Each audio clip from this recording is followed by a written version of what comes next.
నుంచి మే నెల వరకు వాయిదా వేస్తున్నామని అందులో ఉంది. ఈ నెల 15వ తేదీన ఇంటర్వ్యూకి హాజరు కావాల్సిన వాళ్ళు వచ్చే ఏడాది మార్చిలో మళ్ళీ అపాయింట్మెంట్ ఇచ్చారు. 19వ తేదీ తర్వాత వాళ్ళకి మే నెలలో సమయం ఇచ్చారు. H1Bతో పాటు పలు ఇతర కేటగిరీల ఇంటర్వ్యూలు వాయిదా పడినట్టు తెలుస్తుంది.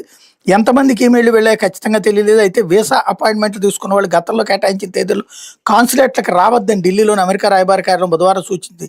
మీ వీసా అపాయింట్మెంట్ రీషెడ్యూల్ అయిందని ఈమెయిల్ వస్తే తదుపరి తేదీపై సహాయం చేయడానికి మేము సిద్ధంగా ఉన్నామని పేర్కొంది.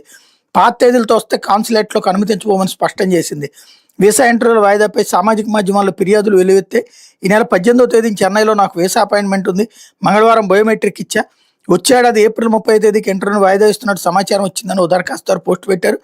H1B వీసా అపాయింట్మెంట్లను వాయిదా వేయడాన్ని హ్యూస్టన్ కేంద్రంగా పనిచేసే వలస వ్యవహారాల అటార్నీ ఎమిలీ న్యూమన్ తప్పుపట్టారు. వీసా స్టాంపింగ్ అనేది ప్రస్తుతం చిక్కుముడిలా మారింది. హెచ్చరికలు లేకుండా అపాయింట్మెంట్లు నెలల పాటు వాయిదా పడుతున్నాయి. ఈ ప్రక్రియ ఎలాంటి అంచనాలకు అందడం లేదు. వ్యాపారవేత్తలకు, ఉద్యోగులకి ఇది సవాళ్ళను విసురుతోందని ఆమె విమర్శించారన్నటువంటి హైలైట్ చేశారు. లేకపోతే